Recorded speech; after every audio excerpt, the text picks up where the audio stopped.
القاهرة تقدم. أهلا وسهلا. عسلامة. مرحبا. أهلا برمضان طيب والشربة. واحنا نطيب وتشيش بالقرنين. واحنا نطيب حساء. إن شاء الله رمضانكم لكم مبروك. سنين دايما. كل عام وانتم بخير. باي باي. باي باي.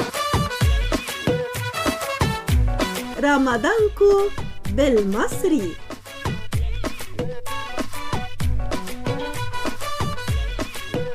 رمضانكو بالمصري، برنامج من إعداد هند سامي.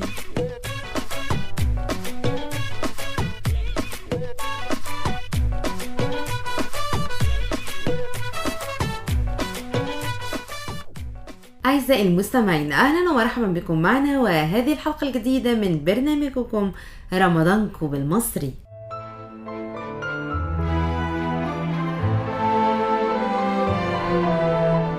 أعزائي المستمعين، شهر رمضان له نكهة خاصة في قلوب الناس في ليبيا في مدينة طرابلس، ويتم استقباله بطريقة خاصة جدا.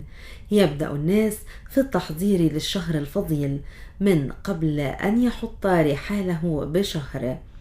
مدفع الإفطار كان مميزا في طرابلس، حيث يسمعه الناس من وراء الجدران، فينطلق المدفع منبها أهالي المدينة بوجوب الفطر.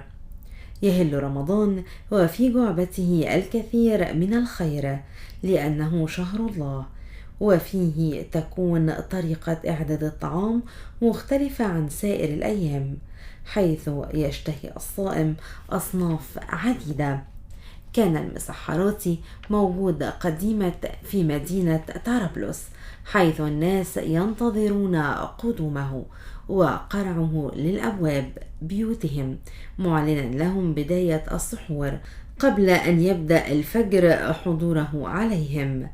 أعزائي المستمعين، نقضي المزيد مع المستمعة العزيزة سارة محمد من مدينة طرابلس بليبيا.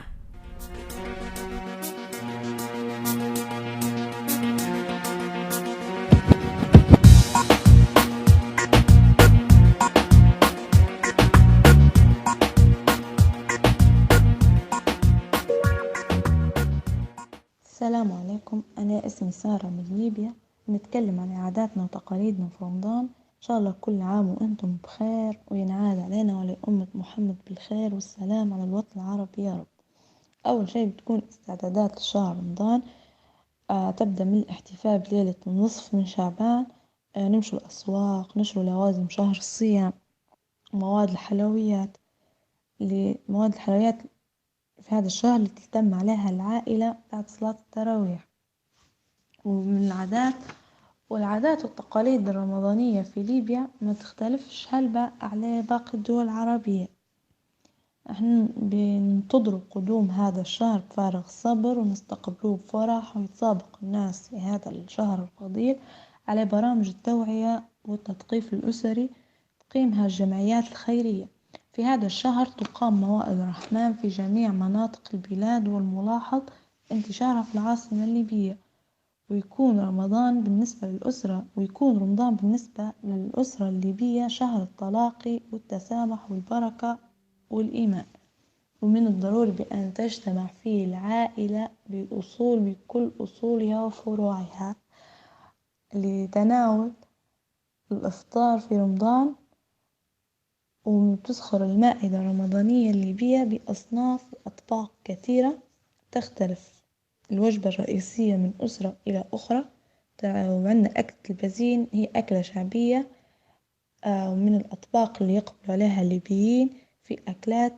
وفي أكلات تانية زي الكسكسي والمكرونة، وعندنا الرز حتى هو. وما تخلاش أي مائدة من الشربة العربية. الشربة هذه لازم كل يوم عصمها لازم تكون في السفرة الشربة. وعندنا حتى هو البوريك، هو عبارة على عجينة زي الجلاش، مش جلاش، هو زي الجلاش، ملفوف محشي بالمفروم ملفوف. وعندنا الكفتة وعندنا المبطن حتى هو بطاطا محشية بالمفروم نقلوها في الزيت.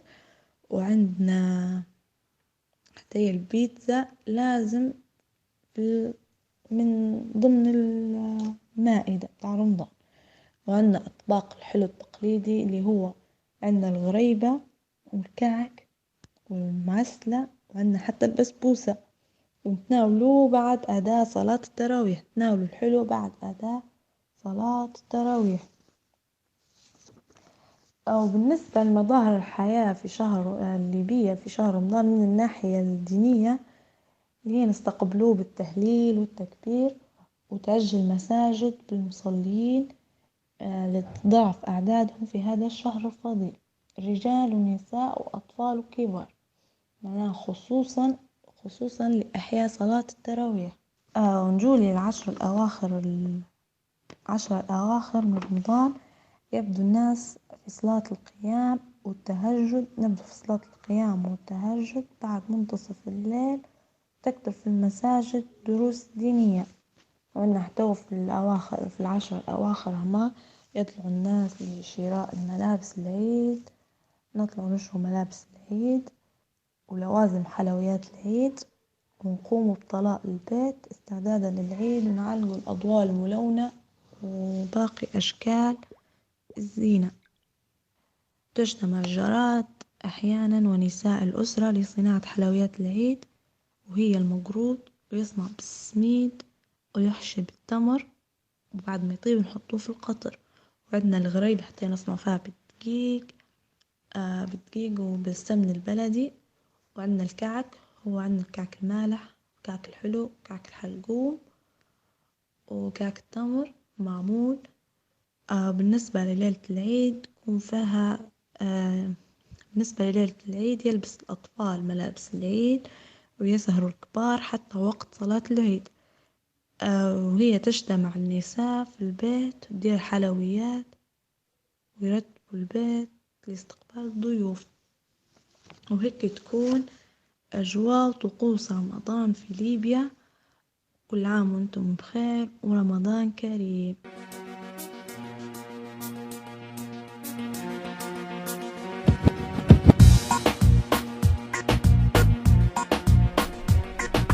أعزائي المستمعين، كما يتميز الشعب الجزائري خلال شهر رمضان بعادات وتقاليد تعود إلى ما يملكه من تعدد وتنوع ثقافي، حيث تنطلق إجراءات التحضير للشهر الفضيل بتنظيف المساجد وفرشها بالسجاد وتزيينها بالأضواء المتعددة الألوان، إضافة إلى تزيين البيوت وتنظيفها بالماء والورد، وشراء مستلزمات الطهي والتوابل. لمزيد من التفاصيل عن عادات الجزائريين في رمضان نقضي الدقائق التالية مع المستمع العزيز والغالي محمد بدوخة من الجزائر.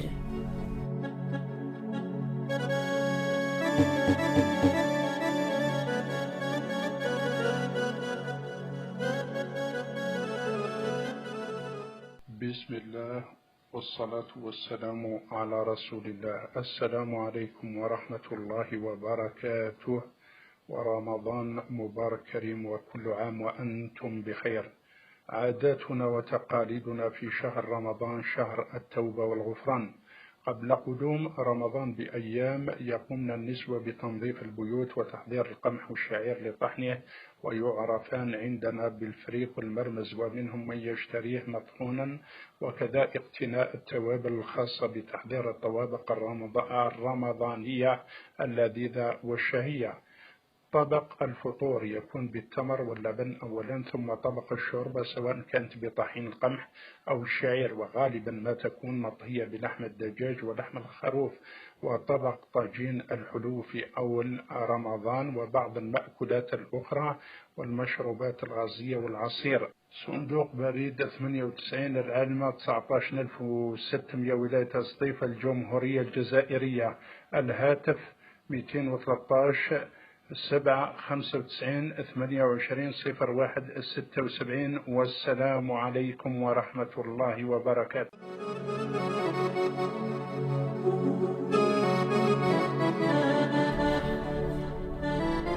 إلى هنا أعزائي المستمعين نأتي إلى ختام حلقة الليلة من برنامجكم رمضانكو بالمصري. حتى يجمعنا وإياكم لقاء جديد، تقبلوا تحيات هند سامي الإعداد. هذه تحيات مهندسة الصوت حنان عبد النبي، ولكم تحياتي مروة حلمي.